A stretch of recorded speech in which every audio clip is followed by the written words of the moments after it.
Howdy, folks. Kevin here. Going to give you my thoughts on the last night's episode of Extracted. Well,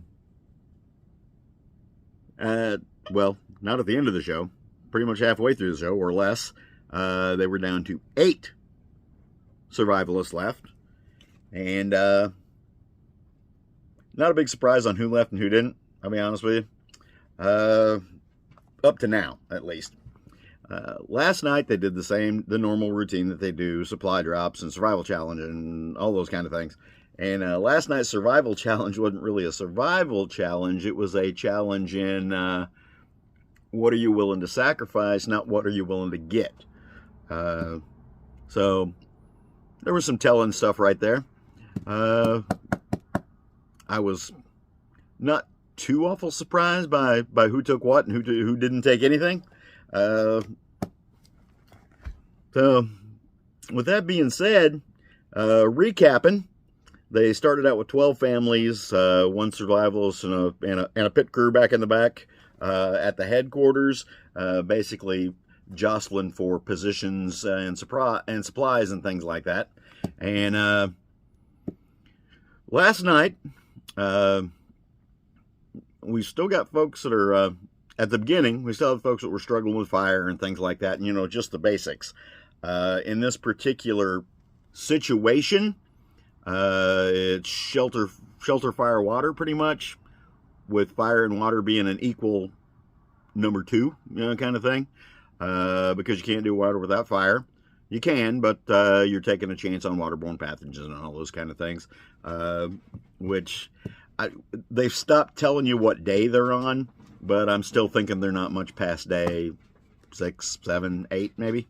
I saw an interview with the lady that was in charge of actually extracting people when they got extracted, and I think she said that they did 10 weeks, and it wasn't really clear on the interview whether he was talking about 10 weeks of the show or they were out there for 10 weeks.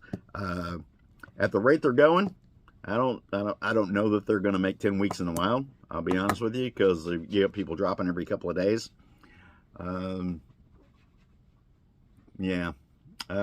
Interesting. The most telling part of the show last night was the interaction between the families back in the headquarters. You've got some subterfuge going, you've got some drama going, you've got a little bit of everything going on back in the headquarters, and I think the cutthroatedness is probably about ready to kick in next episode, or maybe the episode after that. But basically, it's a competition at the end of the day. They're fighting for $250,000, and I'm sure that there's been some talk of splitting it amongst the family or whatever. I think the dark horse right now is still the girl who is the whitewater rafting guide, because she's comfortable. She's doing good. She's not getting everything she should get, but she's making do with what she's got. She was smart enough to heat up a water bottle and put it in her bed last night. And I personally, if there's sand around, I probably would have packed my bottle with sand so it would hold heat longer instead of water. But that being said, everybody that's left is doing okay. Some people are doing a lot better than others. The big kicker last night was the supply drop, the final supply drop, I guess it was. They got items that they could send out to the survivalists, but they had to send it to a person who was not their survivalist. And it was completely anonymous. Nobody knew who was getting what. Nobody knew who was gifting who what. And some folks ended up with empty supply drops again. And some folks ended up with multiple items, which I think is probably going to be a problem in the future, because it's going to come up, well, such and such got 3 things and this guy got nothing. And, I think that's probably what's going to go on the next couple of episodes is a lot of that. Like I said, I think the cutthroatedness is probably going to start next episode or the one after that. And I guess we'll see. I still like Woody, the retired law enforcement guy, but I don't think he's going to be the winner. Right now, My money is probably on that Ryan W. guy. He's doing really well out there. Some of the shelters still suck. They're getting into colder weather and rain and all that kind of stuff, and there's a couple shelters out there that are just completely wide open. And the key to a shelter when you're in cold and damp and nasty conditions is small shelters. Shelters that you can just barely get you and what you need inside with you in.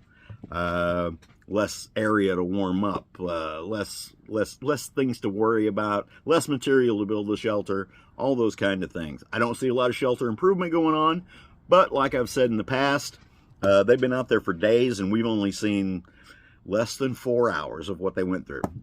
And here's the thing about these shows.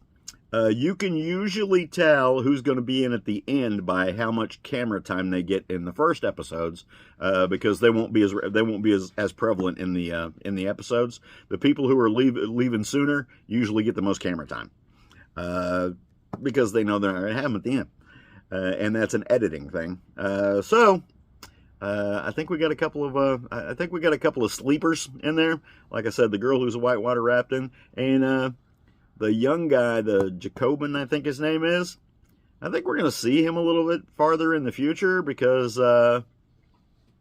he's not really drawing a lot of attention to himself in these first episodes. Now his support crew is, because right now they've got a reputation of being in it to win it, and that's not necessarily bad. And we've got some hem and hawing around going, people trying to make their contestants look a lot weaker than they are, and so, I don't know. I don't have a clear winner yet. I've got my ideas, but like I said, I don't have a clear winner. Like I said, small shelters. Improve your shelter every day. Improve your situation every single day. That's what you should do. Now, for those of you who don't know, and I've been sent a couple of PMs about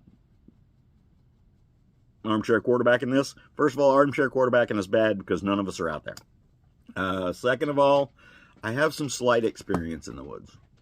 I've been going to the woods since I was about 5 years old. I spend probably 120 or 130 nights at least out a year goofing around on the ground a lot.